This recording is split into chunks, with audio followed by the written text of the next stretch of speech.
Komið sæl aftur og velkomin í föstudagsþáttinn hér á N4. Við höfum fengið hér fulltrúa úr hljómsveitinni Cass. Velkomin til okkar. Takk. Hvað eru þið mörg í þessari hljómsveit? Við erum 5. Og þitt hlutverk? Og mitt hlutverk er að gera allt nema að spila á trommur og bassa. Þú ert með fólk í því? Og gítar. Ég er með fólk í því, sko. Já. En þú syngur? En ég sem sagt syng og sé hljómsveitina. Hvað meinarðu með því, sé hljómsveitina? Það er svolítið spennandi, finnst mér. Já. Hvað gerur? Ertu að kokkona í ykkur eða? Nei, ekki alveg. Nei. En ég sé alla markaðssetningu og alla svona skipulagningu. Og svo er ég rauninni hljómsveitarstjóri, þannig að ég ákveð hvað við erum að spila og Þú ert framkvæmdastjórinn í þessu. Já. Já. En þið eru með tónleika á milli jóla og nýjárs og það tvenna. Já, nákvæmlega. Og hvar? Við erum með tónleika 20. og 8. desember í Akureyrarkirkju og svo erum við með tónleika 29. desember upp í Mývatnssveit. Er einhver tengsl þangað? Já, ég er þaðan og fæddist þar og alin upp á Heiði í Mývatnssveit, þar sem eru núna svona hundasleðaferðir.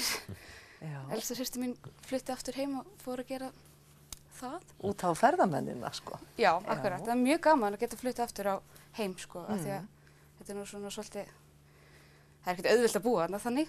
Nei.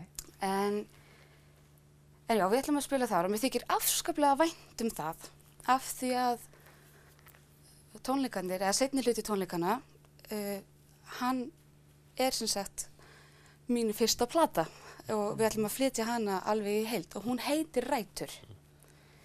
Og það er nú ekki að ástæðulausu af því að hún byggist í rauninni upp á þessum menningararfi, þessum söngarfi sem að ég fekk bara í vöggugjöf í Mývatnssveit, sko. Og hvers konar tónlist er þetta?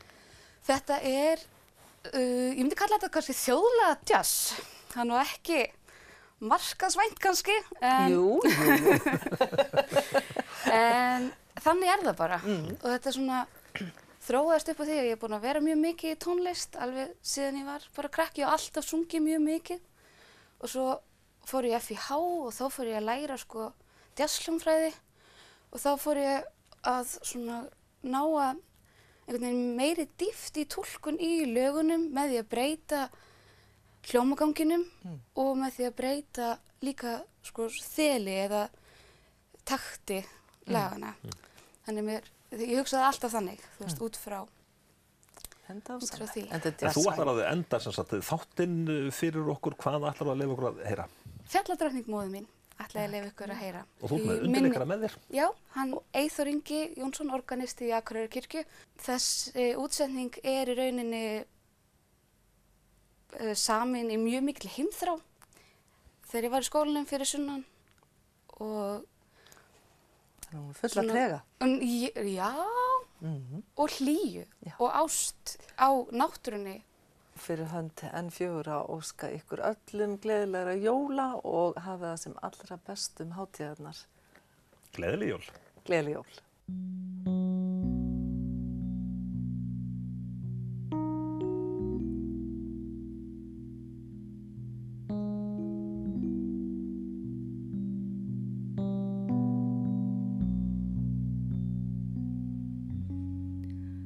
Fjalladrottning móðir mín, mér svo kær og hjartabundin, sæl ég býð við brjóstin þín, blessuð fóstra mín. Hér á andinn óðul sín, öll sem verð á jörðu fundin, fjalladrottning